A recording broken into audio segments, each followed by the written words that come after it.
County, Illinois, until 6:45 p.m. At 5:59 p.m., a severe thunderstorm was located over Cedar Lake area, or near Carbondale, moving south at 25 miles per hour.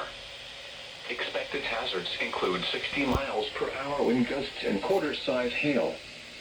This is a radar-indicated threat.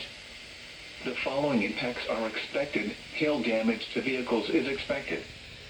Expect wind damage to roofs, siding, and trees. Locations impacted include Carbondale, Murfreesboro, Anna, Jonesboro, Camden, Ware, Cedar Lake area, Makeda, and Alto Pass. Repeating, a severe thunderstorm warning has been issued until 6:45 p.m. for the following counties in Illinois: Jackson and Union,